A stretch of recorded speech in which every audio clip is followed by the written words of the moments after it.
চিকেনের তো আপনারা অনেক রকম রেসিপিই খেয়েছেন, তো আজকে একটু চিকেনের অন্য রকম রেসিপি আপনাদের করে দেখাবো।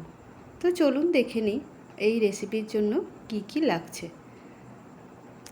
তো প্রথমেই আমি চিকেনটা কিমা করে নিয়েছি।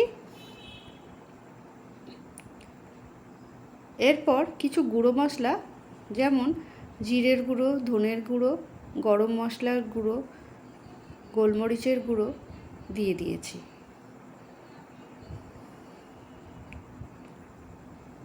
আর দিয়ে দিয়েছি স্বাদ মতো নুন, আদা রসুনের পেস্ট আর কুচানো পেঁয়াজ।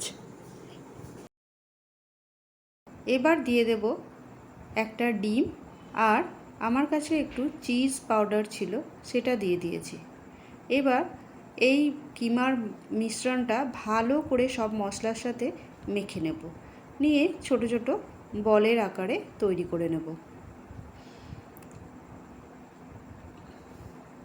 দেখুন আমার সবকটা বলই রেডি হয়ে গেছে। আপনারা আপনাদের যেরকম শেপ ভালো লাগে সেই রকম শেপ করেই আপনারা দিতে পারেন। এবার বলগুলো আমি ভেজে নেব।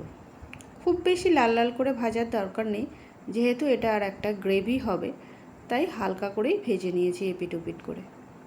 এবার ওই কড়াইতেই গোটা গরম মশলা ফোড়নে দিলাম, তারপর দিয়ে দিচ্ছি একটা মশলার পেস্ট, যেমন পেঁয়াজ, আদা, কাঁচা লঙ্কা আর কাজুর পেস্ট। আর দিয়ে দেবো কিছু গুঁড়ো মশলা, যে রেগুলার গুঁড়ো মশলাগুলো হয়, ধনে গুঁড়ো, জিরের গুঁড়ো, কাশ্মীরি লঙ্কার গুঁড়ো, গরম মশলার গুঁড়ো, নুন দিয়ে ভালো করে মশলাটা কষিয়ে নেব।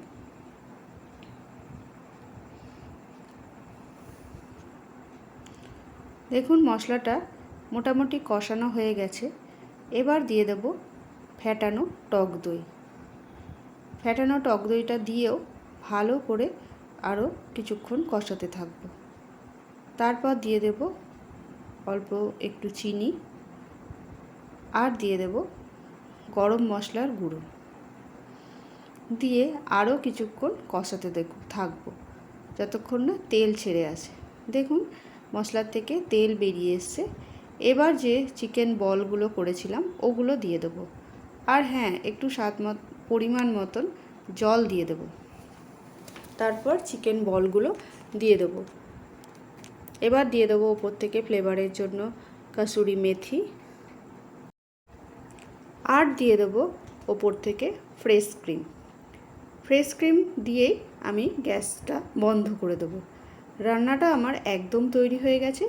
এবার আমি কিছুক্ষণ স্ট্যান্ডিং টাইমে রেখে দিয়েই পরিবেশন করে দেবো। আপনারা এটা ভাত, রুটি, পোলাও যে কোনো কিছুর সাথেই সার্ভ করতে পারেন। আমি প্লেন ভাতের সাথেই এটা সার্ভ করেছি। আর আপনারা বলবেন এই রান্নাটা আপনাদের কেমন লাগলো। ভালো লাগলে একটা লাইক করে দেবেন।